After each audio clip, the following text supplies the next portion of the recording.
আমি বিপিসিসি 106 এর যে ইউনিট পড়াবো সেটা হচ্ছে ইউনিট 5।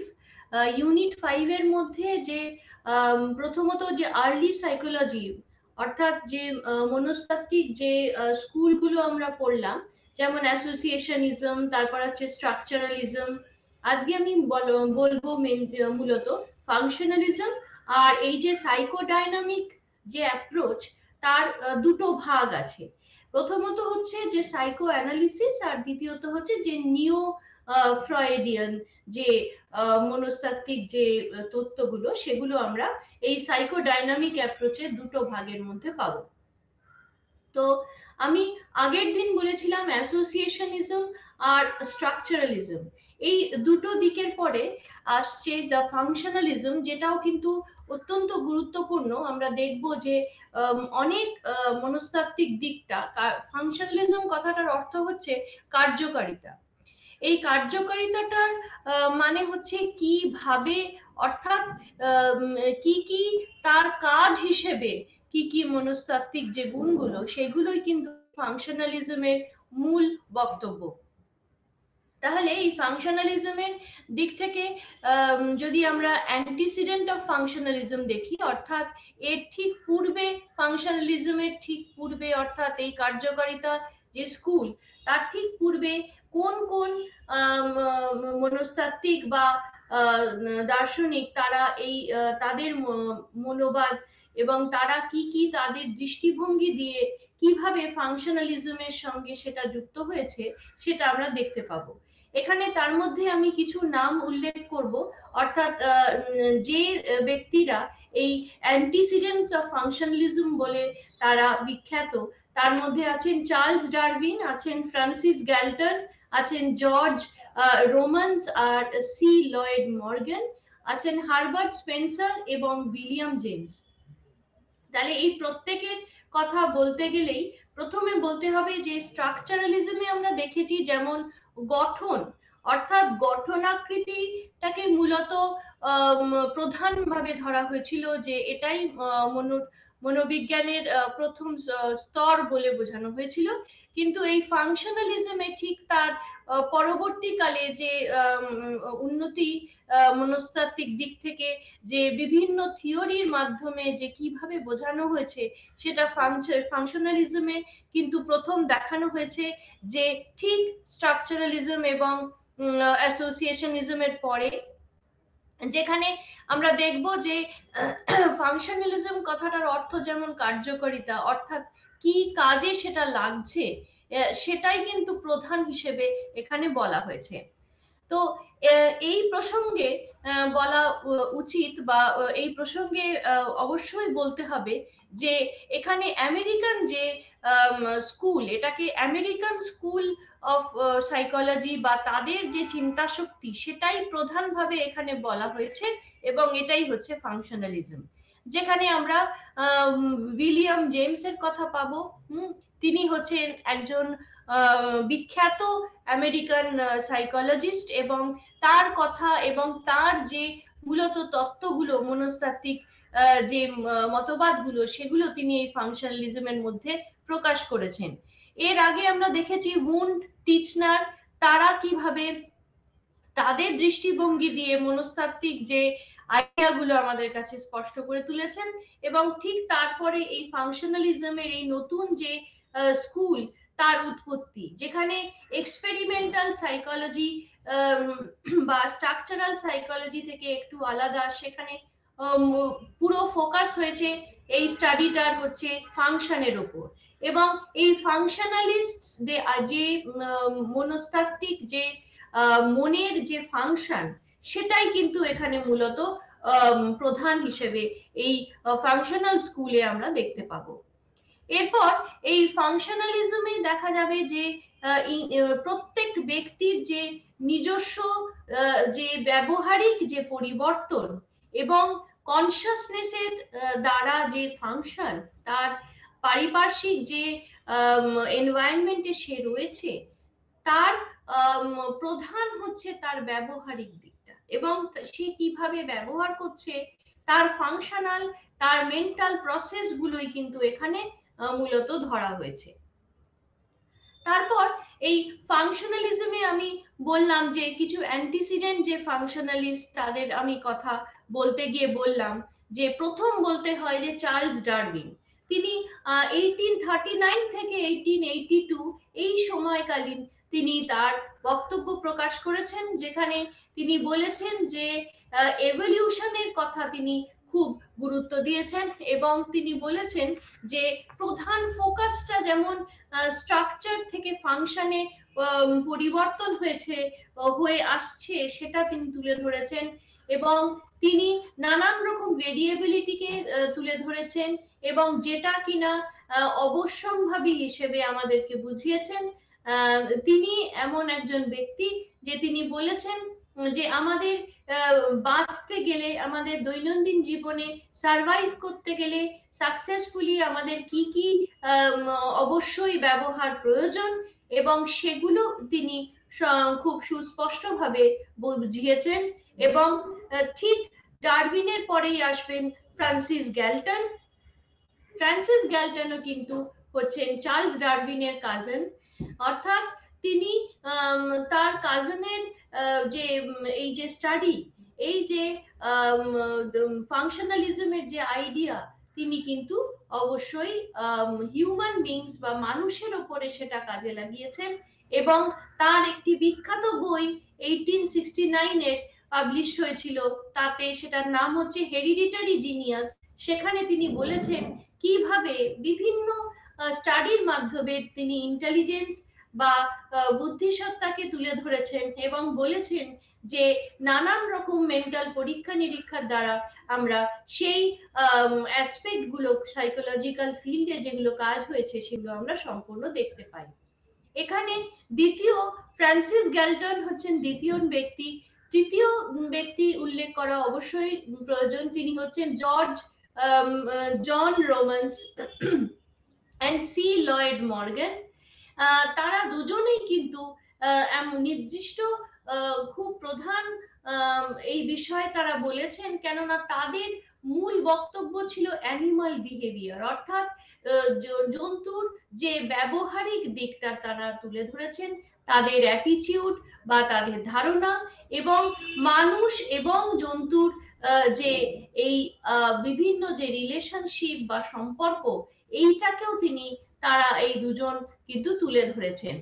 তাদের একটি বিখ্যাত দিক হচ্ছে, তাদের একটি বিখ্যাত কাজ যেটা আমরা অবশ্যই পড়বো, সেটা হচ্ছে অ্যানিমাল ইন্টেলিজেন্স, সেটা 1883 তে পাবলিশ হয়েছিল।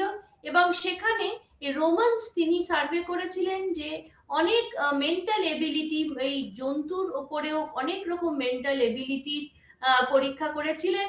সেখানে প্রোটোজোয়া থেকে এপস অবধি তার এই পরীক্ষা নিরীক্ষা হয়েছিল, এবং তিনি অ্যানিমাল ইন্টেলিজেন্সকে কিন্তু খুব গুরুত্ব দিয়েছিলেন। তারপর আসছেন হারবার্ট স্পেন্সার। হারবার্ট স্পেন্সারের কথা আমরা অবশ্যই বলবো, কেননা ইনি হচ্ছেন একজন ব্যক্তি, তিনি সোশ্যাল থট বা সোশ্যাল সাইকোলজিকে তিনি কাজে লাগিয়েছিলেন।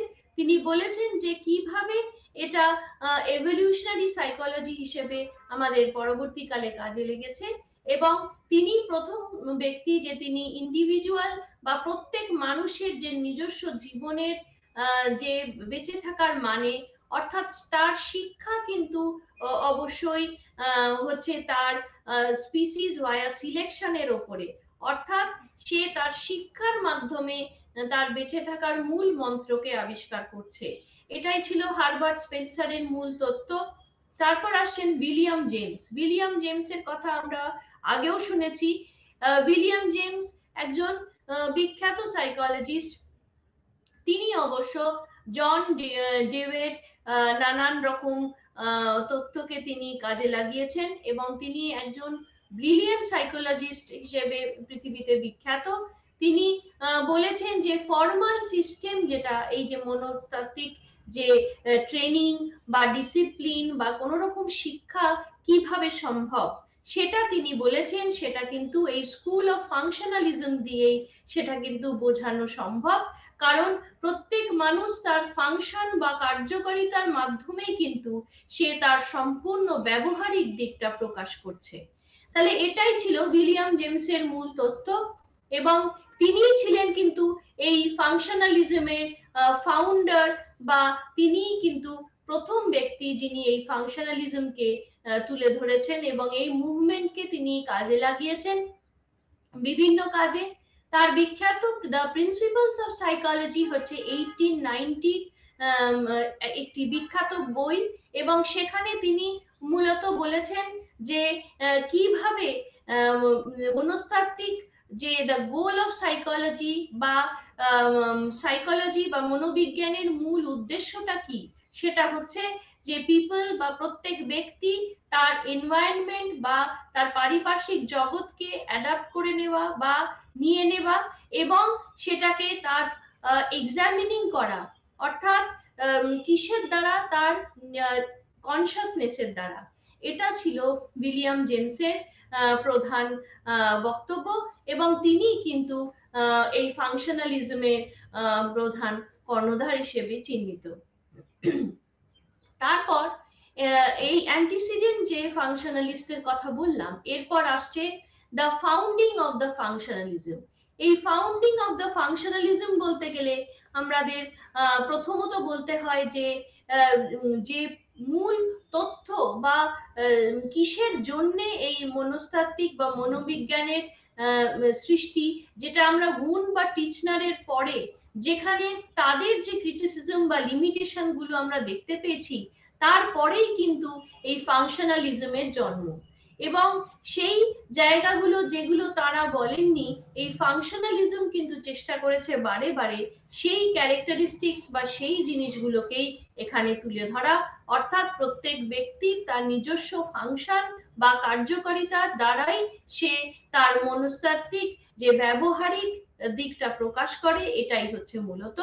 এবং এখানে এমফাসিস করা হয়েছে বা প্রধানভাবে দেখানো হয়েছে তার কি কি মেন্টাল প্রসেস রয়েছে, তার সেগুলো কিন্তু তার ফাংশনের মাধ্যমেই আমরা জানতে পারি। তারপরে এই ফাংশনালিজমে আমরা যেরকম দেখব যে টিচনার যেমন ছিলেন যে ফাউন্ডার অফ স্ট্রাকচারালিজম, তিনি অনেক কথাই বলেছেন, যেখানে কিন্তু এই ফাংশনালিজমের আগের যে চিন্তাটা তিনি কিন্তু এনেছেন, সেখান থেকেই কিন্তু এই আস্তে আস্তে এই ফাংশনালিজমের দিকটা বা এই কারণগুলো পরবর্তীকালে উঠে এসছে। তারপর 1898-এ তার একটা বিখ্যাত আর্টিকেল আমরা যেখানে দেখতে পাই যে the postulates of the structural psychology, সেখানে টিচনার চেষ্টা করেছেন ডিফারেন্সিয়েট করবার, অর্থাৎ সেখানে তিনি স্ট্রাকচারালিজম আর ফাংশনালিজমের যে দিকগুলো যে বিপরীত দিকগুলোকে প্রকাশ করেছেন, সেগুলো কিন্তু আমরা সেখান থেকেই জানতে পারবো যে ফাংশনালিজমের কোন কোন দিকগুলো তিনি তুলে ধরেছেন। সেখানে তাহলে টিচনারের এই প্রধান যে the postulates of structural psychology, এখান থেকে আমরা অনেক কিছুই ফাংশনালিজমের জানতে পারি। এবং ফাংশনালিজম প্রথম হয় দ্য শিকাগো স্কুলে, এবং টিচনার কিন্তু এর নামাঙ্কিত নাম দিয়েছিলেন ফাংশনালিজম প্রথম। এবং তারপরে দুজন সাইকোলজিস্ট ছিলেন, একজন হচ্ছেন জেমস রোনাল্ড অ্যাঞ্জেল এবং আরেকজন ব্যক্তিত্ব হচ্ছেন উইলিয়াম জেমস। এই দুজনের কথা আমরা কিন্তু প্রথমেই পড়ব, এবং এরা কিন্তু এই ফাংশনাল স্কুলের ফাউন্ডার, এবং বা শিকাগো স্কুল বা ফাংশনালিজমের যে জায়গা, সেটা কিন্তু আমরা এখান থেকেই পাবো। তারপর আসছে জন ডেভে কিন্তু তার ক্রিটিক্যাল কিছু স্টার্টিং পয়েন্টে আমাদের বুঝিয়েছেন যে ফাংশনালিজম তার কি কি দিক বা তার কি কি মনস্তাত্ত্বিক যে বিষয়বস্তু, সেগুলো কিন্তু আমরা ডেভেস আর্টিকেলে পাই, যেখানে তিনি the reflex arc concept in psychology, সেখানে তিনি বুঝিয়েছেন বিভিন্ন রিভিউর মাধ্যমে 1896-এ। সেখানে তিনি একটা ওপেনিং শট হিসেবে আমাদেরকে দেখিয়েছেন, এবং তার প্রধান যে ফাংশনাল যে কার্যকারিতা যে মুভমেন্টটা, সেটার একের পর এক তার রেসপন্স গুলো বুঝিয়েছেন। ডেভে কিন্তু একজন ক্রিটিক, তিনি অবশ্যই উন্ড এবং টিচনারের বিভিন্ন ব্যবহারিক যে দিকগুলো প্রকাশ পেয়েছে, সেখানে যে কনসাসনেসের কথা উল্লেখ নেই, সেটাও কিন্তু তিনি তুলে ধরেছেন। পরবর্তীকালে এই যেটা আমরা দেখলাম যে জন ডেভের কিন্তু সময়সীমা হচ্ছে 1859 থেকে 1952। এই সময়ের মধ্যে তিনি ফাংশনালিজমের মূল যে ফ্লেম, সেটা কিন্তু তিনি জ্বালিয়েছেন এবং তিনি অনেক রকম ভাবে আর্গিউ করেছেন বিভিন্ন দিকে, যেমন মেমোরি, যেমন পারসেপশন, এরকম প্রত্যেকটা দিকে তিনি বলেছেন যে কিভাবে ফাংশনালিজমের গুরুত্ব রয়েছে।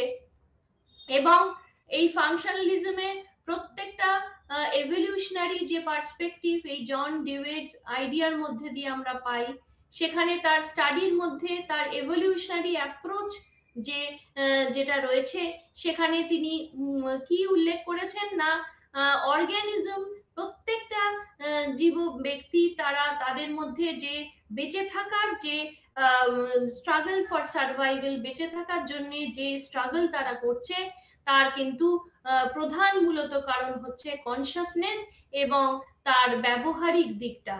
সে বেঁচে থাকার জন্য সে কি কি জিনিস করছে, সে খাচ্ছে, সে কাজ করছে, সে ঘুমাচ্ছে বা টায়ার্ড হয়ে যাচ্ছে যখন তার বিশ্রামের প্রয়োজন ইত্যাদি, তার ফাংশনাল দিকগুলো কিভাবে গুরুত্বপূর্ণ, সেগুলো একের পর এক বুঝিয়েছেন। তারপর ঠিক জন ডেওয়ের পর আসছেন জেমস রোনাল্ড অ্যাঞ্জেল। তিনি কিন্তু এমন এক ব্যক্তিত্ব, তিনি তার সময়সীমা 1869 থেকে 1949। তিনি বিভিন্ন দিক, মনস্তাত্ত্বিক ডিপার্টমেন্ট বা ইউনিভার্সিটি অফ যে শিকাগো, সেখানকার একজন খুব গুরুত্বপূর্ণ ব্যক্তি এবং তিনি এই তার ডিপার্টমেন্ট 1904 সালে তিনি পাবলিশ করেন তার বিখ্যাত টাইটেল টেক্সট বুক, যেটা সেটা হচ্ছে সাইকোলজি নামে যে টেক্সট বুক। সেখানে বিভিন্ন ফাংশনাল দিকগুলো তিনি তুলে ধরেছেন একের পর এক এবং তার মাধ্যমে আমরা জানতে পারি পরবর্তীকালে যেটা 1906, সেখানে দ্য প্রেসিডেন্সিয়াল অ্যাড্রেস হিসেবে যে আমেরিকান যে সাইকোলজিক্যাল অ্যাসোসিয়েশন, যেটাকে এপিএ নামে আমরা চিনি, সেই জায়গার তিনি প্রভিন্স অফ ফাংশনাল সাইকোলজিকে তুলে ধরেছেন। তিনি অনেক আর্গিউ করেছিলেন ফাংশনালিজমের জন্য, কিসের জন্য না, স্ট্রাকচারালিজমের অনেক কিছু অড আইডিয়া গুলোকে তিনি বাতিল করেছেন এবং ফাংশনালিজমের নতুন যে ধারা, সেগুলো তিনি অ্যাকসেপ্ট করেছেন। তিনি স্ট্রাকচারালিজমের এই মেন্টাল এলিমেন্ট গুলোকে ফাংশনালিজমে স্টাডি করেছেন এবং নতুন জায়গায় প্রকাশ করেছেন। তার প্রসেসগুলো কাজের ক্ষেত্রে কিভাবে কোন কন্ডিশনে, সেগুলো তিনি তুলে ধরেছেন। তাছাড়া ফাংশনাল দিকে যে প্রত্যেক ব্যক্তির নিজস্ব যে রোল রয়েছে, সেটাকেও তিনি তুলে ধরেছেন এবং ফাংশনাল সাইকোলজিতে তিনি মন এবং বডি, মন এবং শরীরের যে সম্পর্ক, সেই সম্পর্কটাকেও কিন্তু খুব সুন্দরভাবে তার বিভিন্ন তত্ত্বের মাধ্যমে আমাদেরকে প্রকাশ করেছেন বা বুঝিয়েছেন। তারপর আসছেন হার্ভে কার। হার্ভে কার এমন এক ব্যক্তি, তিনি ছিলেন ফাংশনালিজমের একজন খুব গুরুত্বপূর্ণ। তিনি তার যে আইডিয়া বা থট গুলো হচ্ছে এই শিকাগো যে ফাংশনাল যে ইউনিভার্সিটি, সেখানে আমরা তার প্রধান যে থট বা স্কুল, সেগুলোকে দেখতে পাই। তারপর এখানে জেস্টাল সাইকোলজি বা পরবর্তীকালে আমরা সাইকো অ্যানালিসিস দেখতে পাবো। তাদেরও কন্টেম্পোরারি যে আইডিয়া গুলো, সেগুলো কিন্তু আমরা হার্ভে কারের যে দৃষ্টিভঙ্গিতে আমরা স্পষ্টভাবে উল্লেখ দেখতে পাই। তারপর হার্ভে কারের পরে আরেকটু বলা দরকার যে কার হচ্ছেন এমন একজন বিখ্যাত, তার বিখ্যাত পাবলিকেশন যে বই সাইকোলজি 1925 সালে, সেখানে তিনি দুটো দিককে প্রধান তুলে ধরেছেন। এক হচ্ছে যে মেন্টাল অ্যাক্টিভিটি কি কি, যেমন মেমোরি বা স্মৃতিশক্তি, পারসেপশন, জাজমেন্ট, এই ধরনের যে আইডিয়া গুলো, সেগুলো প্রধান হচ্ছে গুরুত্বপূর্ণ সাবজেক্ট ম্যাটার এই মনোবিজ্ঞানের। এবং তার ফাংশনাল দিকগুলো হচ্ছে তার অ্যাক্টিভিটি, সে কি অর্গানাইজ করছে, সে কি ইভ্যালুয়েট করছে, এবং অবশ্যই তার ব্যবহারিক বিভিন্ন দিকগুলো। এগুলো হচ্ছে তার বিখ্যাত পাবলিকেশন বই সাইকোলজির মধ্যে আমরা অবশ্যই স্পষ্টভাবে দেখতে পাই। তারপর আসবো the functionalism at Columbia school. এই কলম্বিয়া স্কুলে প্রথম যে ব্যক্তিত্ব, তার নাম হচ্ছেন রবার্ট সেশন উডওয়ার্ড।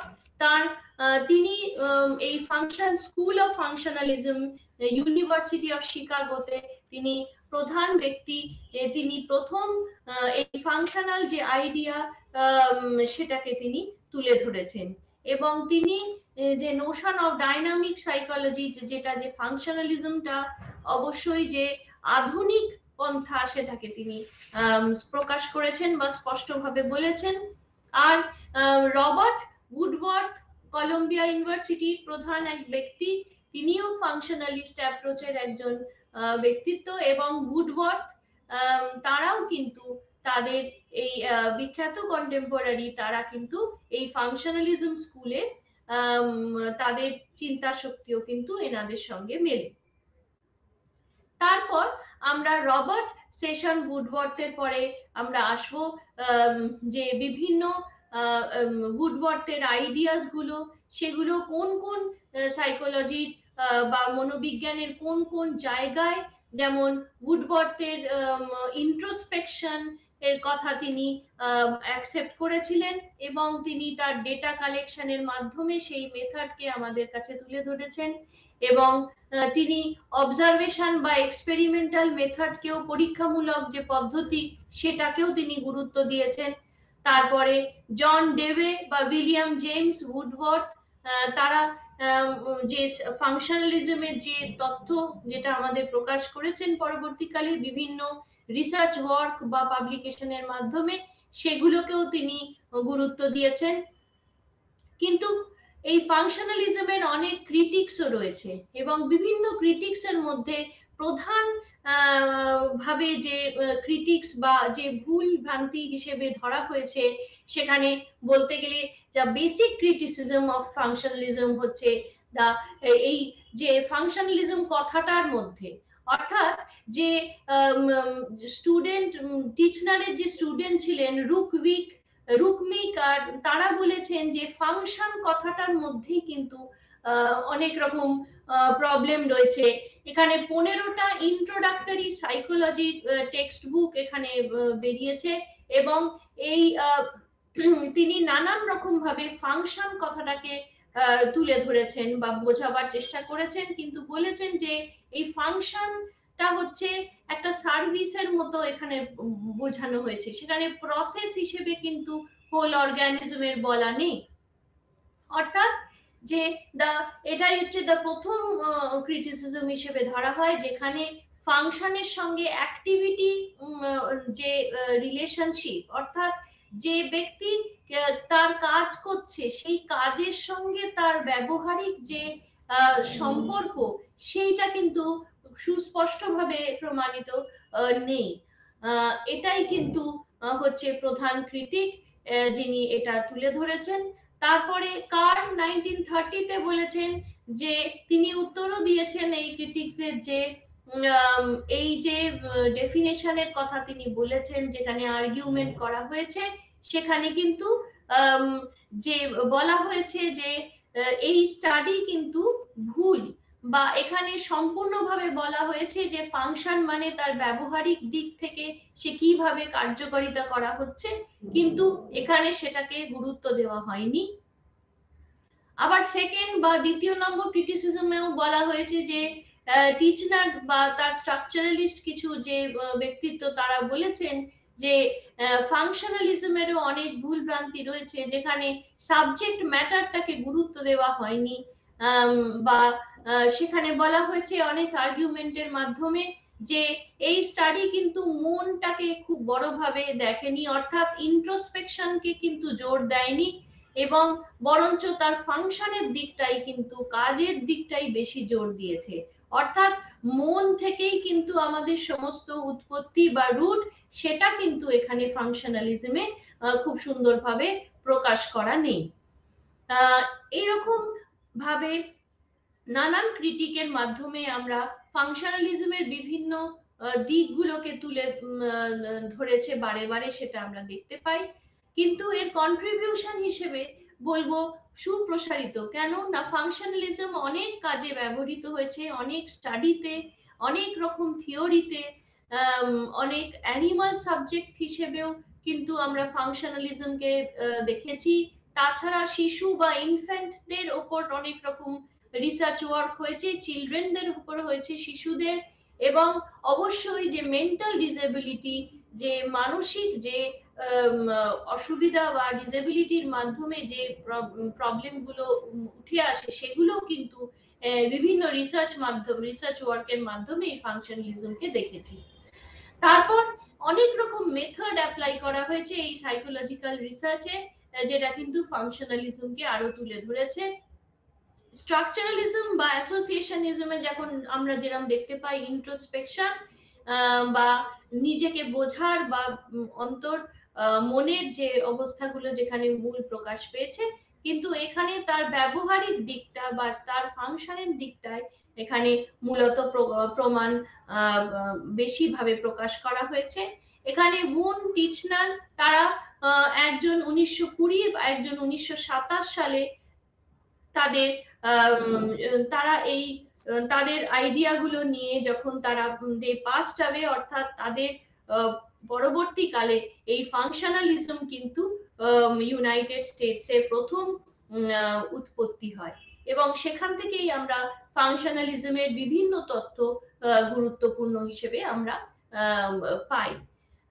এই ফাংশনালিজম এর পরে আমি আসবো যা সাইকো অ্যানালিসিস, যেটা এই সাইকো অ্যানালিসিস কিন্তু এমন একটি এটা হচ্ছে আমাদের তথ্য বা ইউনিটের মধ্যে, বিপিসিসির মধ্যে ইউনিট 6 যেটা বললাম একেবারে শুরুতে, সেটা হচ্ছে সাইকো অ্যানালিসিস।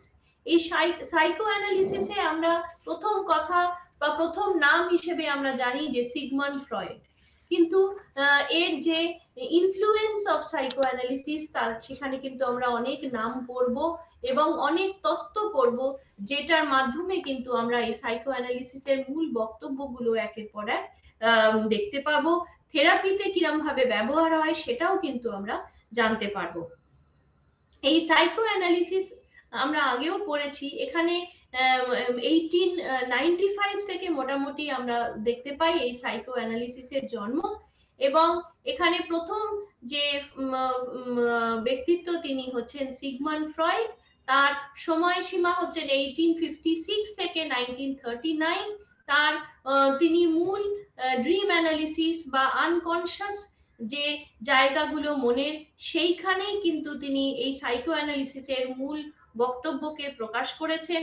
আমাদের ইচ্ছা বা মোটিভেশন, আমাদের আবেগ বা ইমোশন, কনফ্লিক্ট, দ্বন্দ্ব, নিউরোটিক যে সিমটমস গুলো, অর্থাৎ যে মনের যে সমস্ত নার্ভের যে সমস্ত অসুবিধে জনক পরিস্থিতি, তাছাড়া স্বপ্ন, ড্রিম, বিভিন্ন ক্যারেক্টার দিয়ে আমরা এই সাইকো অ্যানালিসিসকে খুব সুন্দরভাবে দেখতে পাই। এখানে আমরা প্রথম দেখব, আমরা সিগমন্ড ফ্রয়েডের ব্যাপারে জানি, তিনি হচ্ছেন ফাউন্ডার অফ সাইকো অ্যানালিসিস হিসেবে বলা হয়। তিনি প্রধান ব্যক্তিত্ব যিনি এই সাইকো অ্যানালিসিস ডেভেলপ করেছেন, সেটা বিভিন্ন শিক্ষা বা ট্রেনিং এর মাধ্যমে বা থেরাপির মাধ্যমে তিনি আমাদেরকে তুলে ধরেছেন বা দেখিয়েছেন। এই সাইকো অ্যানালিসিস কিন্তু সাইকোলজির অনেক রকম মনের যে জায়গা সেটাকে প্রকাশ করেছেন, এবং বুন কিন্তু উইলিয়াম বুন আমরা দেখেছি, তিনি হচ্ছেন এই মডার্ন সাইকোলজির ফাদার হিসেবে তাকে ধরা হয় বা পিতা হিসেবে তাকে ধরা হয়, এবং এই বুন তিনি কিন্তু নেচার সায়েন্সের কিছু কনশাস এক্সপিরিয়েন্সের কথা তিনি তুলে ধরেছেন, এবং তিনি সেটাকে নাম দিয়েছেন মেটা সাইকোলজি। তারপর বিভিন্ন ইনভেস্টিগেট করে তিনি এই সাইকো অ্যানালিসিসের বিভিন্ন দিকগুলোকে আমাদের কাছে প্রকাশ করেছেন, এবং আমরা আগে দেখেছি যেরকম উন্ড আর টিচনার তারা কিন্তু আনকনশাস দিকটাকে মূল ভাবে দেখাননি, তারা কিন্তু সেটা কিন্তু প্রথম এই সাইকো অ্যানালিসিসের মাধ্যমেই আমরা জানতে পারি। এবং এই যে থিওরিজ অফ আনকনশিয়াস মাইন্ড, এই যে তত্ত্ব, সেটা কিন্তু একেবারে এই যে ইনফ্লুয়েন্সেস অফ সাইকো অ্যানালিসিসের মধ্যে প্রধান ব্যক্তিত্ব বলবো সেটা হচ্ছে গটফ্রেড উইলিয়াম লেবনিজ।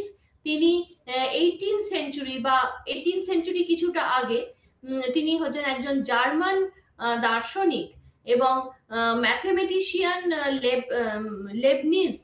তিনি কিন্তু এই মোনাডোলজি হিসেবে তিনি ডেভেলপ করেছিলেন এবং সেখানে তিনি বলেছেন যে মোনাডস হচ্ছেন লেবনিজ একজন কনসিডার্ড ব্যক্তি, যেখানে তিনি ইন্ডিভিজুয়াল এলিমেন্টের কথা তুলে ধরেছেন বা রিয়ালিটির কথা, কিন্তু ফিজিক্যাল অ্যাটমের কথা তিনি মূল প্রকাশ করেননি বা স্পষ্টভাবে বলেননি। তাহলে আমরা দেখলাম গটফ্রেড উইলিয়াম লেবনিজের পরে জোহান ফ্রেডরিক হার্বার্টের কথা আমরা দেখলাম। তিনিও একজন জার্মান ফিলোসফার ছিলেন এবং তিনি একজন এডুকেটর হিসেবে আমরা দেখতে পাই ফ্রেডরিক হার্বার্ট তিনি লেবনিজ নোশনে ব্যবহার করেছেন যে হ্যাঁ আনকনশিয়াস ব্যাপারটা কিন্তু এই কনসেপ্টটা কিন্তু রয়েছে, সেখানেই কিন্তু থ্রেশহোল্ড বা লাইমেন অফ কনশিয়াসনেস এর কথা তিনি উল্লেখ করেছেন। এরকম ভাবে আমরা আস্তে আস্তে গ্যাস্টাভ ফ্রেডরিক হার্বার্টের কথাও জানবো। তিনিও কিন্তু এই লাইমেন অফ কনশিয়াসনেস বা থ্রেশহোল্ডের কথা আমাদেরকে জানিয়েছেন।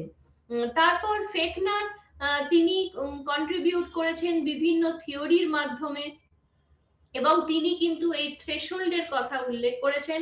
তার বিখ্যাত যে ফেকনারের বই হচ্ছে দ্য এলিমেন্টস অফ সাইকোফিজিক্স, সেখানে তিনি তার মেজর যে মূল যে কনসেপ্ট গুলো সেই প্রিন্সিপাল গুলো তিনি বলেছেন, যেমন হচ্ছে প্রিন্সিপাল বা সাইকিক এনার্জি, সেটাকে তিনি বলেছেন। তাছাড়া এই অ্যাগ্রেশনের যে ইম্পর্টেন্স রয়েছে সেটাকেও তার কাজের মাধ্যমে বা তার রিসার্চ ওয়ার্কে আমরা স্পষ্টভাবে দেখতে পাই। তারপর চতুর্থ হচ্ছেন যে ইন্টেলেকচুয়াল ক্লাইমেট, যেটা এই 1880 যেটা ইউরোপে আমরা দেখতে পাই, সেখানে যে ফিলসফি অফ আনকনশিয়াস হারমান্ড লিখেছিলেন 1869-এ। এই বইয়ের মাধ্যমে আমরা দেখতে পাই যে কিভাবে আনকনশিয়াসনেসকে মূল হিসেবে দেখা হয়েছে, সে একটা ইন্টেলেকচুয়াল ক্লাইমেট হিসেবে তুলে ধরা হয়েছে এবং সেখানে এই আনকনশিয়াস মাইন্ডের বা মনের দিকটা স্পষ্টভাবে বলা আছে। এবার এই আইডিয়াস অফ সাইকোপ্যাথোলজি যদি আমরা দেখি, সেখানে দেখব যে 19th সেঞ্চুরিতে এই যে চিন্তা শক্তি, দুটো মেজর চিন্তা এই স্কুলের থট আমরা দেখতে পারি সাইকিয়াট্রি। একটা হচ্ছে যেখানে সোম্যাটিক, আরেকটা হচ্ছে সাইকিক। সোম্যাটিক মানে হচ্ছে যেখানে শরীরকে মূলত মূল স্থান দেওয়া হয়েছে, আর সাইকিক মানে হচ্ছে মন। সোম্যাটিক স্কুল যেখানে অ্যাবনর্মাল বিহেভিয়ার গুলোকে বলা হচ্ছে কিছু শারীরিক ব্রেন ইনজুরি বা কিছু শারীরিক বা নার্ভের কিছু অসুবিধার জন্য সেটা হচ্ছে, বা সাইকিক স্কুল সেটাকে বলা হচ্ছে যে মানসিক যে চেঞ্জ বা সাইকোলজিক্যাল এক্সপ্লেনেশন দিয়ে বলা হচ্ছে এগুলোই কিন্তু অ্যাবনর্মাল বিহেভিয়ারের মূল কারণ। তাহলে এই দুটো দিককে তুলে ধরা হয়েছে, এটাই কিন্তু এই আইডিয়াস অফ সাইকোপ্যাথোলজি। তারপর আমরা ইউজ অফ হিপনোসিস কথাটা আমরা খুব জানি। হিপনোসিস কথাটা কিভাবে এলো, হিপনোসিসের যদি আমি বাংলা করি তাহলে বলবো সম্মোহন।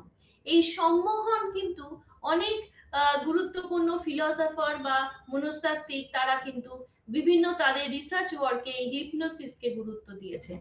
তাহলে সেখানে প্রফেশনাল অ্যাকসেপ্ট করেছেন যে হিপনোসিসের মাধ্যমে একজন ফ্রেঞ্চ ফিজিশিয়ান, তিনি তার নাম হচ্ছে জিন মার্টিন চার্কার্ট, তিনি কিন্তু এই 1880-র মাঝামাঝি তিনি এই হিস্টেরিক্যাল পেশেন্ট যারা তাদেরকে কিন্তু এই হিপনোসিসের মাধ্যমে অনেক রকম সাকসেস তিনি দেখিয়েছেন তার কাজের মধ্যে, এবং দেখিয়েছেন হিপনোসিসের মাধ্যমে বহু হিস্টেরিক পেশেন্ট কিন্তু তার একেবারে সুস্থ হয়ে যেতে বাধ্য হচ্ছেন। সেখানে কিছু নিউরোলজিক্যাল প্রবলেমকেও তিনি তুলে ধরেছেন বা প্রাইমারি হিসেবে তিনি দেখিয়েছেন, সেটাই কিন্তু প্যারালিসিস পরবর্তীকালে হয়ে যাওয়ার কিছু সিমটমস হিসেবে তিনি তুলে ধরেছেন। তারপর আসছেন পেরি জ্যানেটের বিখ্যাত যে ভিউ পয়েন্ট, তিনি ছিলেন চারকটের স্টুডেন্ট বা তার ছাত্র। তো তিনি কিন্তু চারকটের কিছু জায়গাকে রিজেক্ট করেছেন। তিনি বলেছিলেন যে হিস্টেরিক যে পেশেন্ট তাদের কিন্তু মূলত ফিজিক্যাল প্রবলেমটাই বেশি রয়েছে, কিন্তু মনের দিক থেকেও মনের প্রবলেমও কিন্তু রয়েছে, যেখানে মেমোরির স্মৃতিশক্তির প্রবলেম হতে পারে।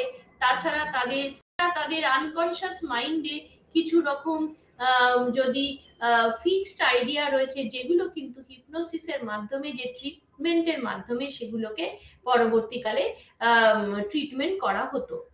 তারপর চার্লস ডারউইনের কথা বলবো, যেখানে ডারউইন বলেছেন যে তিনি কিন্তু ফ্রয়েডের এই সাইকো অ্যানালিসিসটা কে কিন্তু তার আইডিয়া গুলোকে কিন্তু গুরুত্ব দিয়েছেন। তিনি বলেছেন যে আনকনসিয়াস মাইন্ড বা মেন্টাল প্রসেসের যেমন এই আনকনসিয়াস মাইন্ড খুবই গুরুত্বপূর্ণ, তাছাড়া কনফ্লিক্ট, দ্বন্দ্ব, তাছাড়া এই স্বপ্নের যে বিভিন্ন দিকগুলো যেগুলো লুকিয়ে রয়েছে আমাদের ফিক্সড মনের মধ্যে, অচেতন অবস্থায় আমরা যেগুলোকে নিয়ে চলছি, সেগুলো আমাদের স্বপ্নের মাধ্যমে চলে আসছে স্পষ্টভাবে ইত্যাদি। আর তাছাড়া কিছু যৌন কিছু ব্যবহারও কিন্তু এর সঙ্গে সমানভাবে জড়িত, সেটা কিন্তু আমরা চার্লস ডারউইনের মাধ্যমে, তার এই থটের মাধ্যমেও আমরা দেখতে পাই। তারপর একেবারে 19th সেঞ্চুরিতে আমরা ভিয়েনার যে অ্যাটিটিউড টুয়ার্ড সেক্সুয়ালিটি, সেটাকে আমরা গুরুত্ব দেব, যেখানে বলা হয়েছে কিভাবে, অর্থাৎ যে যৌন বিষয় সম্বন্ধে যা কিছু বলা হয়েছে সেই ভিয়েনাতে, সেখানে সেই গুরুত্বপূর্ণ কিছু সায়েন্টিফিক লিটারেচারের মাধ্যমে আমরা দেখতে পাই যে এই যে ফ্রয়েডের এই অ্যাডভান্স যে সেক্স বেসড যে থিওরি গুলো, যেখানে সেক্সুয়াল প্যাথোলজির কথা উল্লেখ আছে, তাছাড়া কিছু ইনফ্যান্টাইল সেক্সুয়ালিটি রয়েছে, তাছাড়া সাপ্রেশন রয়েছে কিছু সেক্সুয়াল আইডিয়াস বা ইম্পালসেস, এমন কিছু জিনিসকে তিনি গুরুত্ব দিয়েছেন। তাছাড়া তিনি বলেছেন, এটাকে উল্লেখ করেছেন একটি নাম দিয়ে, সেটাকে বলা হয় লিবিডো, অর্থাৎ এই যে যৌন শক্তি, সেটাকে তিনি ফ্রয়েড অ্যানালিসিসের একটি গুরুত্বপূর্ণ জায়গা হিসেবে তিনি তুলে ধরেছেন। আর নানান রকম ফ্রয়েডের আইডিয়াস গুলোকেও তিনি সমানভাবে গুরুত্ব দিয়েছেন বা অ্যাটেনশন দিয়েছেন। তারপর এই কনসেপ্ট অফ ক্যাথারসিসের কথা বলবো। ক্যাথারসিস হচ্ছে এমন একটি জিনিস যেটা হচ্ছে এই জটিল আবেগ, মানে কমপ্লেক্স ইমোশন গুলোকে কমানোর জন্য আমরা অবশ্যই সেগুলোকে কনসিয়াস অ্যাওয়ারনেসে নিয়ে আসি বা এক্সপ্রেস করি।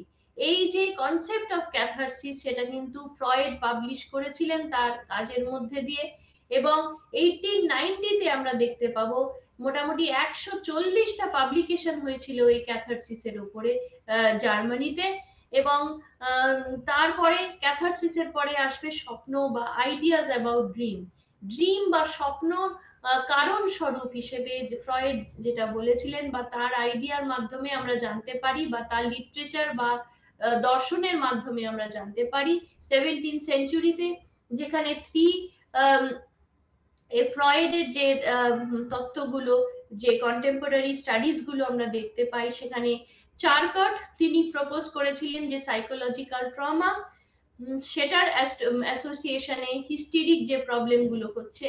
তারপর জ্যানেট তিনি বলেছিলেন যে হিস্টেরিয়া যে প্রবলেম গুলো কিন্তু আসলে ঘুমের মধ্যে যে না পাওয়ার কষ্ট বা অচেতন মনে আমাদের যেগুলো রয়েছে, সেগুলো কিন্তু বেরিয়ে আসে, যেগুলো থেরাপির কাজে প্রচন্ড ভাবে কাজে লাগে।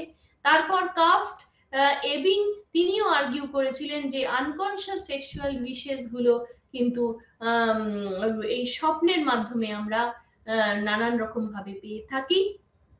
তারপর ডেভেলপমেন্ট অফ সাইকো অ্যানালিসিসে আমরা দেখতে পাবো যে কিভাবে এই মেডিকেল ডক্টর সিগমন্ড ফ্রয়েড তিনি এই নিউরোলজিক্যাল তার অনেক পেশেন্টের ওপরে নিউরোলজিক্যাল কিছু সিমটম দেখে তাদের অর্গানিক প্যাথোলজিকে রিসার্চ করেছিলেন এবং তাদের ইন্টেন্স যে ইমোশনাল যে কনফ্লিক্ট গুলো বা দ্বন্দ্বগুলো সেগুলো এক এক করে তুলে ধরেছেন এবং তিনি তার 1885-এ তিনি জিন চার্কাটের যে ফেমাস সাইকিয়াট্রিক যে হিপনোসিস ট্রিটমেন্ট অন হিস্টিরিয়া সেটা কিন্তু ফ্রয়েড এই তার সেখানে হিপনোসিসের কথা বলেছেন যেটা তিনি তার পেশেন্টের ওপরে অ্যাপ্লাই করেছেন, কিন্তু ফ্রয়েড হিপনোসিসকে খুব বেশি গুরুত্ব দিতে পারেননি পরবর্তীকালে, যেখানে জোসেফ ব্রেওয়ার তিনি ফ্রয়েডের কিন্তু খুব বন্ধু সমান একজন ব্যক্তি ছিলেন, তিনি মেন্টর হিসেবেও তিনি ধরতেন, কিন্তু পরবর্তীকালে আমরা দেখব দুজনের কিন্তু চিন্তাধারা সম্পূর্ণ আলাদা হয়ে যায় এবং ব্রেওয়ার্স তিনি কিন্তু এই ক্যাথারসিসের অনেক জায়গা, হিপনোসিসের অনেকটা জায়গা তিনি রিজেক্ট করতে শুরু করেন এবং সেখানেই ফ্রয়েড এবং ব্রেনারের আলাদা হয়ে যাওয়ার জায়গা আমরা স্পষ্টভাবে দেখতে পারি এবং তাহলে তিনি বলেন যে প্রত্যেকেই কিন্তু হিপনোটাইজড হতে পারে না, সেটা তিনি উল্লেখ করেন তার কাজের মাধ্যমে এবং তৃতীয়ত বলেন যে কোনো কোনো পেশেন্ট কিন্তু অনেক সময় হিপনোসিস হতে কিন্তু রিফিউজ করে, অর্থাৎ তারা সেই রকম পরীক্ষা নিরীক্ষা নিজেদের উপর করতে তারা দেন না এবং আরো তিনি বলেন যে অনেক রকম এই হিপনোটিক যে সাজেস্টেবিলিটি তার মধ্যে অনেক নতুন নতুন সিমটমস এর কিন্তু আমরা আভাস পাই। তাহলে এই তিন দিক থেকে এই দেখবো যে আমরা ফ্রয়েড আর ব্রুনার্স এর মেথড কিন্তু একটা আলাদা আলাদা জায়গায় কিন্তু ভাগ হয়ে যায়। তারপর ফ্রি অ্যাসোসিয়েশনের কথা আমরা পড়বো। ফ্রি অ্যাসোসিয়েশন মানে ফ্রি বলতে যেটা কোনো কিছু না করেই যেটাকে পাওয়া যায় ফ্রি, এবং অ্যাসোসিয়েশন মানে হচ্ছে সমিতি, অর্থাৎ বিনামূল্যে যে সমিতি সেটাকে কিন্তু আমরা ফ্রি অ্যাসোসিয়েশনের একেবারে সঠিক বাংলা হিসেবে বলতে পারি। তাছাড়া এই মেথড অফ ক্যাথারসিসকে বোঝাতে গেলে আমরা অনেক সময় ফ্রি অ্যাসোসিয়েশনের সাহায্য নিয়ে থাকি, যেটা আমরা ফ্রয়েডের কাজে দেখতে পাই বারে বারে। তিনি তার আইডিয়ার মাধ্যমে বলেছেন যে ফ্রি অ্যাসোসিয়েশন কিভাবে কাজ করে, তার গোল বা তার তত্ত্বের মধ্যে বারে বারে কনসিয়াসনেস, অ্যাওয়ারনেস এবং যে চাপা যে ইচ্ছা শক্তি সেগুলোর কথা তিনি প্রকাশ করেছেন এবং পরবর্তীকালে সেগুলোই অ্যাবনর্মাল বিহেভিয়ারের সূত্র হিসেবে হয়ে দাঁড়ায়। তারপর তার প্রথম বই আমরা দেখতে পাবো first book on psychoanalysis and separation from Breuer. ব্রয়ারের থেকে যখন তার আলাদা হয়ে যাওয়ার যে মতবিরোধ হয় এবং সেখানে ফ্রয়েড আর ব্রেয়ার কোলাবোরেটলি তারা একটা বই একসাথে তাদের যে কাজ সেটা হচ্ছে স্টাডিজ অন হিস্টিরিয়া, সেটা 1895-এ পাবলিশড হয়েছিল।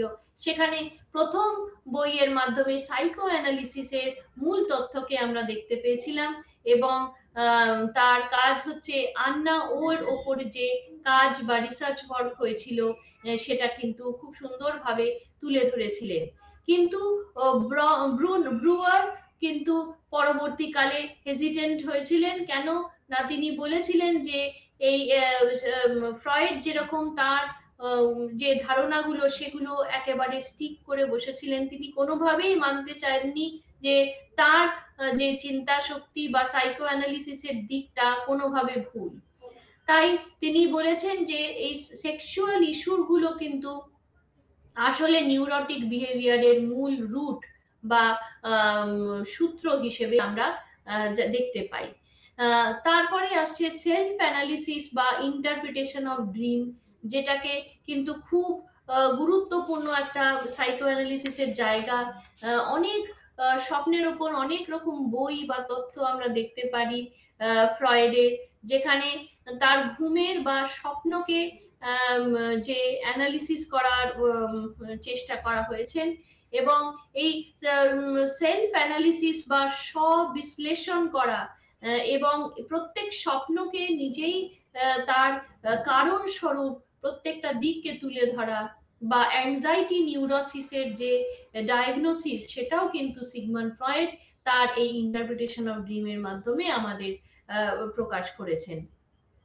তারপর তিনি বলেছেন যে এই মাইগ্রেন বা হেডেক সেটাও কিন্তু একরকম অ্যাংজাইটি থেকে বা অ্যাংশাস বিহেভিয়ারের থেকে তার উৎপত্তি, এবং তিনি নানান রকম নিউরোটিক ডিফিকাল্টির কথাও বলেছেন, যেখানে তিনি সেলফ অ্যানালিসিসের কথা বলেছেন, কিভাবে কিছু স্বপ্নকে তিনি জিজ্ঞেস করতেন এবং সেই স্বপ্নগুলোকে এক এক করে নিজেই বিশ্লেষণ করতেন, এবং সেই দিক থেকে তিনি ড্রিম অ্যানালিসিস নামক বিখ্যাত তার সৃষ্টিকে আমাদের সামনে তুলে ধরেন, এবং দ্য ইন্টারপ্রিটেশন অফ ড্রিম 1900 সালে আমরা দেখতে পাই সেখানে এই পাবলিকেশনের মাধ্যমে ফ্রয়েড এই সমস্ত তত্ত্বগুলোকে তিনি প্রকাশ করেছেন।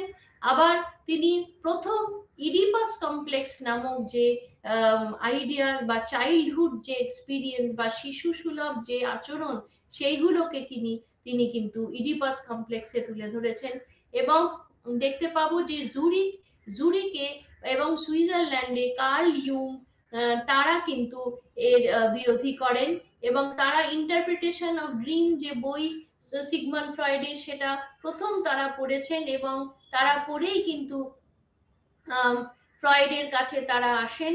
কিন্তু পরবর্তীকালে দেখতে পাবো তাদের কিন্তু ফ্রয়েডের সঙ্গে বিভিন্ন কারণে তাদের মতবিরোধ হয়, এবং তারা নিজস্ব ভাবে ড্রিম অ্যানালিসিসকে অ্যাডাপ্ট করেন, এবং ফ্রয়েডের বিভিন্ন আইডিয়াকে তারা অ্যাকসেপ্ট করেননি পরবর্তীকালে, এবং রেকগনিশন অ্যান্ড ডিসেনশনে আমরা দেখতে পাবো যে কিভাবে তার স্বীকৃতি ও ভিন্ন মতগুলোকে, যেমন 1900 সালে ফ্রয়েড তার আইডিয়া গুলোকে যেগুলো প্রকাশ করেছেন, সেখানে 1901 সালে আমরা দেখতে পাই যে সাইকোপ্যাথোলজি অফ এভরিডে লাইফে তিনি কিভাবে প্যাথোলজিক্যাল যে প্রবলেম গুলো সেগুলো কিন্তু তিনি তার সাইকো অ্যানালিসিসের তত্ত্বের মাধ্যমে আমাদের বুঝিয়েছেন। আনকনশিয়াস মাইন্ডে কিভাবে, অচেতন মনে কিভাবে আমাদের এই যে রিপ্রেসড আইডিয়াস গুলো রয়ে থাকে সেগুলোই পরবর্তীকালে যে সাইকোপ্যাথোলজিতে ট্রান্সফার হয় বা অ্যাবনর্মাল বিহেভিয়ারে, সেগুলো তিনি এক এক করে বুঝিয়েছেন।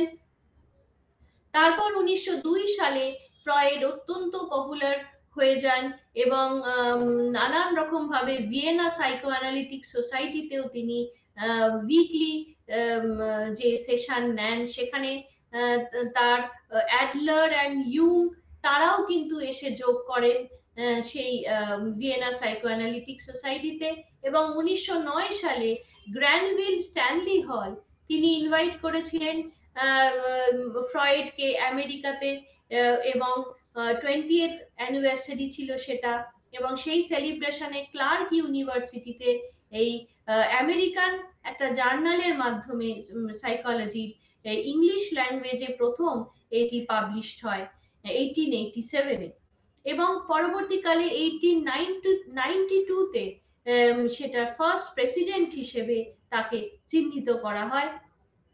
তিনি আমেরিকাতে গিয়ে তার এই যে বিভিন্ন সাইকো অ্যানালিসিস বা ফ্রি অ্যাসোসিয়েশন বা ড্রিম অ্যানালিসিস এই সমস্ত গুলোকে তিনি বিভিন্নভাবে বোঝান, এবং ফেমাস কিছু বিখ্যাত যে আমেরিকান সাইকোলজিস্ট যেমন উইলিয়াম জেমস, যেমন জেমস মেককেইন ক্যাটল অ্যান্ড আর এডওয়ার্ড টিচনার, তারাও কিন্তু একটু ভাবেও কোনোভাবে এই জায়গায় ফ্রয়েডের কাজে কিন্তু যোগ দেন, এবং তারপরে ফ্রয়েড নানান রকম কাজের মাধ্যমে এই সাইকো অ্যানালিসিস কিভাবে থেরাপিতে ব্যবহার হয় বা ইন্ডিভিজুয়াল সাইকোলজি নামক যে অ্যাপ্রোচ তিনি দেখিয়েছেন 1911 সালে, সেখানেও তিনি বলেছেন কিভাবে নানান রকম পাবলিকেশনের মাধ্যমে তিনি অ্যাপ্রোচ গুলোকে দেখিয়েছেন আলাদা করে।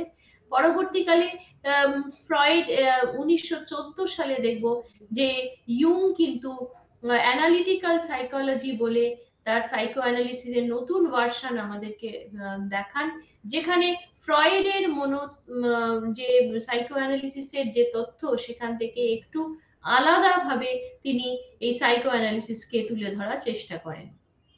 তারপর আসছে ট্রিটমেন্টের কাজে এই সাইকো অ্যানালিসিসের অনেক অবদান রয়েছে।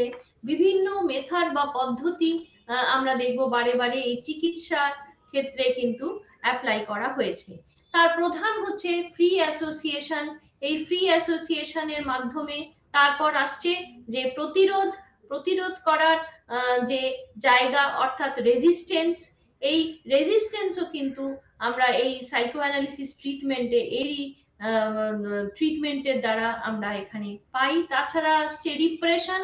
রিপ্রেশন মানে হচ্ছে যে দমন করা, তার নিজস্ব কিছু ইচ্ছা শক্তিকে যদি সে দমন করে, তার আইডিয়া, তার আনঅ্যাকসেপ্টেবল কিছু থট, কিছু মেমোরি, অবশ্যই তার কনসিয়াস অ্যাওয়ারনেসে যদি সে দমন করে, সেটা আস্তে আস্তে তার কিছু অ্যাবনর্মালিটিতে সেটা কাজে লাগে। সেই জায়গাগুলো কিন্তু থেরাপিস্টরা অবশ্যই তুলে ধরেন এবং সেটা খুব সুন্দরভাবেই চিকিৎসার ক্ষেত্রে কাজে লাগানো হয়।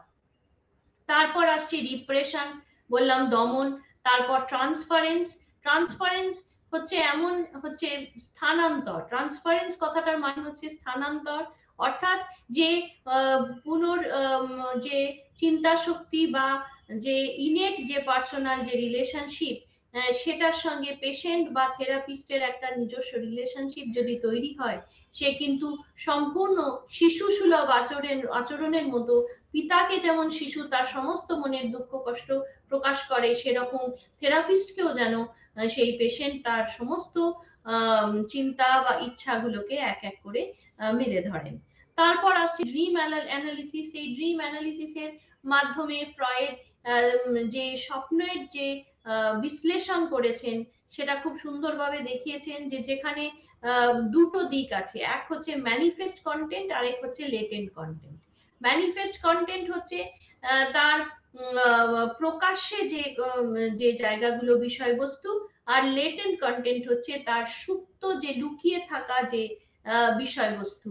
এই দুদিকটাই কিন্তু এখানে প্রকাশ পায় এবং সেখানে এই ড্রিম অ্যানালিসিসের মাধ্যমেও কিন্তু অনেক রকম অ্যাবনর্মাল বা সাইকোলজিক্যাল বা মেন্টাল ইস্যুর যে প্রবলেম রয়েছে যে পেশেন্টদের, তাদের কিন্তু এই ধরনের অ্যানালিসিসের মাধ্যমে সুচিকিৎসা করা হয়। তারপর ফ্রয়েডের মেথড রিসার্চের কাজেও বিভিন্ন কাজেও ব্যবহৃত হয়। বিভিন্ন দিকে বা বিভিন্ন থিওরিতে টেকনিক, বিভিন্ন রকম থেরাপিউটিক অ্যাপ্লিকেশন করা হয়, যেখানে এই যে সাইন্টিফিক যে মেথড গুলো তার একের পর এক সেখানে ব্যবহার করা হয়। তার ফাংশনাল দিকগুলো, তার হিউম্যান পার্সোনালিটি বা দেখতে গিয়ে সেগুলোকে পরীক্ষা নিরীক্ষা মেথোডোলজির কথা বলেছেন, সেগুলো কিন্তু সমানভাবে উল্লেখযোগ্য।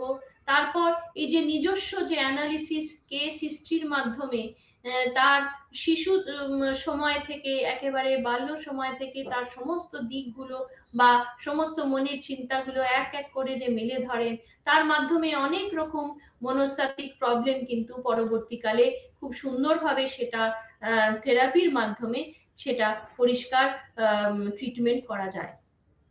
তারপর আসছে psycho analysis as a system of personality. এবার পার্সোনালিটির দিক থেকে অর্থাৎ ব্যক্তিত্বর দিক থেকে সাইকো অ্যানালিসিসের কিরকম গুরুত্ব, সেখানে বলতে গেলে আমরা প্রথম ইনস্টিংক্টের কথা বলবো। ইনস্টিংক্ট মানে হচ্ছে তার সহজাত প্রবৃত্তি এবং সে কি তার ইচ্ছা শক্তি, তার কিছু বায়োলজিক্যাল যে জিনিস অর্থাৎ তার খিদা, তার তৃষ্ণা ইত্যাদি, তার বেঁচে থাকার জন্য যে সমস্ত মনের তাড়না, সেগুলোকে অর্থাৎ দ্য ড্রাইভিং ফোর্স বা ইম্পালসকে তিনি তুলে ধরেছেন এবং সেখানে কিছু ইনহেরিটেড প্রিডিসপোজিশনের কথা তিনি বলেছেন। সেই ইনস্টিংক্টের মাধ্যমে এখানে দুটো ইনস্টিংক্টের কথা তিনি তুলে ধরেছেন মূলত। এক হচ্ছে লাইফ ইনস্টিংক্ট অর্থাৎ যে জীবন প্রবৃত্তি, আরেকটা হচ্ছে ডেথ ইনস্টিংক্ট অর্থাৎ যে মৃত্যুর যে প্রবৃত্তি। এই লাইফ ইনস্টিংক্ট হচ্ছে যেখানে হাঙ্গার, থার্স্ট, সেক্স অর্থাৎ তার খাওয়ার ইচ্ছা, তার তৃষ্ণা, তার জল খাওয়ার ইচ্ছা এবং তার যৌন ইচ্ছারও প্রকাশ তিনি এখানে বলেছেন, সেটাকে তিনি লাইফ ইনস্টিংক্টের মধ্যে বলেছেন, যেটা প্রত্যেক স্পিসিসের মধ্যেই সেটা রয়েছে। এবং ডেথ ইনস্টিংক্ট হচ্ছে একেবারে তার উল্টো, যেখানে ম্যাসোচুসিজম বা সুইসাইড বা এই সমস্ত আত্মহত্যার যে দিকগুলো বা নিজেকে শেষ করে দেওয়া বা হেট্রেট নিজের প্রতি বা অ্যাগ্রেশন, সেই জায়গাগুলো একেবারে অপোজিট বা বিপরীত দিকটা হচ্ছে ডেথ ইনস্টিংক্ট, সেখানে এটা প্রকাশ পেয়েছে।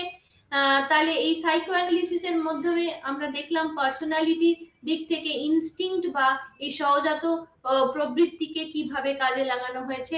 তারপরে আসছে কনসাসনেস। এই কনসাসনেস কিন্তু সাইকো অ্যানালিসিসের মূল তত্ত্ব হিসেবে বলা হয় conscious and unconscious aspects of personality. তাহলে পার্সোনালিটি বা ব্যক্তিত্বের এই দুটো দিক, এক হচ্ছে চেতন, আরেক হচ্ছে অচেতন।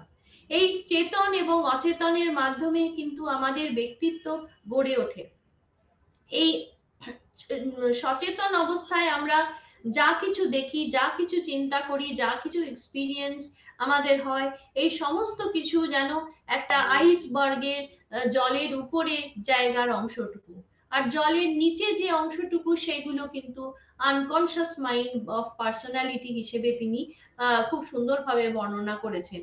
সেখানে সেগুলো কিছু রিপ্রেসড আইডিয়া আমাদের রয়ে যায়, সেগুলো কিন্তু আমাদের এই অচেতন যে মনের যে অংশটা সেখানে কিন্তু রয়ে যায়। এবং তার আরেকটি বিখ্যাত জায়গা হচ্ছে তিনি ইড, ইগো আর সুপার ইগো এর মাধ্যমে তিনি খুব সুন্দরভাবে বলেছেন যে কিভাবে ইড হচ্ছে তার একেবারে প্রধান একটি স্তর, বা যেখানে এই আনকনসিয়াস মাইন্ডের প্রধান একটি জায়গা, যেখানে সে তার নিজের প্লেজার প্রিন্সিপাল খোঁজার চেষ্টা করে। সে যতক্ষণ না তার নিজের ইচ্ছাকে পূরণ করছে ততক্ষণ তার মধ্যে একটা অ্যাগ্রেশন রয়েছে। এবং ইডের কি কি পাওয়ার রয়েছে বা পাওয়ার ফোর্স, সেটা হচ্ছে সেক্সুয়াল আর অ্যাগ্রেসিভ ইনস্টিংক্ট হিসেবে ধরা হয়। ইডের পরে আসছে ইগো। ইগো হচ্ছে এমন একটি জায়গা যেটা মিডিয়েটিং হচ্ছে মাঝামাঝি সুপার ইগো এবং ইডের। এবং ইগো রিপ্রেজেন্ট করে কি, এক হচ্ছে রেশনালিটি, আর দ্বিতীয়ত হচ্ছে যে কন্ট্রাস্ট টু দ্য আনথিঙ্কিং, যেটাকে বলা হয়, যেটা চিন্তা শক্তির বাইরে। এবং ইগো সবসময় হচ্ছে রিয়ালিটি প্রিন্সিপালকে বড় করে দেখে এবং ম্যানিপুলেট করে সব সময়, যে কোনটা ঠিক, কোনটা ভুল, কোনটা নেওয়া উচিত, উচিত না, এই সমস্ত কিছু ডিসাইড করে। তারপর আসছে সুপার ইগো। সুপার ইগো হচ্ছে যে মরালিটি হিসেবে সুপার ইগোকে চিহ্নিত করা রয়েছে।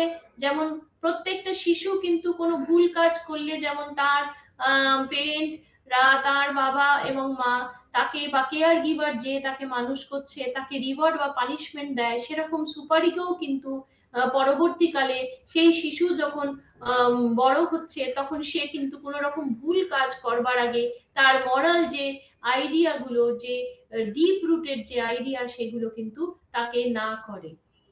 এবং সেখানে একটা দ্বন্দ্বের মাধ্যমে ইডের সঙ্গে সুপার ইগোর একটা দ্বন্দ্ব হয়, সুপার ইগো জিতে যায় অনেক সময়, অনেক সময় ইডও জিতে যায়। তাহলে এইগুলোই হচ্ছে ব্যক্তিত্বের বিভিন্ন জায়গা, যেটা তিনি খুব সুন্দরভাবে ইড, ইগো এবং সুপার ইগোর মাধ্যমে বুঝিয়েছেন। তারপরে আসছে অ্যাংজাইটি। অ্যাংজাইটি যে তিনটে স্তর তিনি বুঝিয়েছেন, এক হচ্ছে অবজেক্টিভ অ্যাংজাইটি, নিউরোটিক অ্যাংজাইটি আর মরাল অ্যাংজাইটি। এই তিনটে অ্যাংজাইটির মাধ্যমেও তিনি কিন্তু এই যে অ্যাংজাইটিকে বুঝিয়েছেন, এই অ্যাংজাইটির নানান দিকগুলো, অর্থাৎ উদ্বেগের যে জায়গাগুলো, মানে উদ্দেশ্য, যে উদ্বেগ, স্নায়বিক যে উদ্বেগ আর নৈতিক যে নীতি বোধের যে উদ্বেগ, এই তিনটি উদ্বেগের কারণ। তারপরে ডিফেন্স মেকানিজমের কথা বলেছেন, যেটা প্রতিরক্ষা ব্যবস্থার কথা মূলত বলা হয়। সেখানে তিনি ডিনায়ালের কথা বলেছেন, অর্থাৎ অস্বীকার করি যখন আমরা কোনো ভুল ভ্রান্তি বা নিজেকে লোকাবার চেষ্টা করি। তাছাড়া ডিসপ্লেসমেন্ট মানে হচ্ছে যেখানে যে উৎপাটন করা হয়, উৎপাটনকেও ডিসপ্লেসমেন্ট বলা হয়। তাছাড়া আছে আইডেন্টিফিকেশন। আইডেন্টিফিকেশন মানে যে যেখানে সম্পূর্ণ যে আতিথেয়তা যে যে প্রতিস্থাপন করা হয়, অর্থাৎ আমরা যেখানে কিছু ভালনারেবল কন্ডিশনকে যেখানে অ্যাংজাইটির মাধ্যমে আমরা চিহ্নিত করি। তাছাড়া প্রজেকশন আছে, যেখানে অভিক্ষেপ রয়েছে। তাছাড়া রেশনালাইজেশন, যুক্তিবাদ, যুক্তিবাদ দিয়েও আমরা অনেক রকম ব্যক্তিত্বকে আমরা প্রকাশ করি। তাছাড়া রিয়াকশন ফরমেশন রয়েছে, যেটা হচ্ছে প্রতিক্রিয়া গঠন। তারপর রিগ্রেশন রয়েছে। রিগ্রেশন মানে কোন রকম শিশু সুলভ যে আচরণ, যে এটা ঠিক নয়, কিন্তু তবুও সেটাকে জোর করেই আমরা মনে করি যে এটাই ঠিক। তাছাড়া রিপ্রেশন আছে, যেটা দমন করা। এই দমন করার স্বভাব এবং সাবলিমেশন, একেবারে পরমানন্দ যে জায়গাগুলো, অর্থাৎ যে যেখানে তার মনের যে আর্টিস্টিক্যাল যে ক্রিয়েটিভ বিহেভিয়ার যে রয়েছে, সেগুলো কিন্তু প্রধানভাবে এখানে উল্লেখ করা হয়েছে। তারপর এই সাইকোসেক্সুয়াল স্টেজের কথা বলা হয়েছে, যেখানে লিবিডোর কথা খুব গুরুত্বপূর্ণ। লিবিডো আমি আগেও বললাম, এখানে তিনি মূলত কিছু স্টেজের কথা বলেছেন একেবারে শুরুর থেকে, যেখানে যে যে স্টেজগুলো oral stage, anal stage, phallic stage, latency stage, এই স্টেজের মাধ্যমেও তিনি শিশু যে প্রকাশ বা বিকাশ, সেগুলোকে তিনি তুলে ধরেছেন, এবং মেইনলি বা প্রধানভাবে যে পিউবার্টি বা বয়ঃসন্ধিকালকে তিনি গুরুত্ব দিয়েছেন। তাহলে আজকে এই পর্যন্তই রইল। নমস্কার।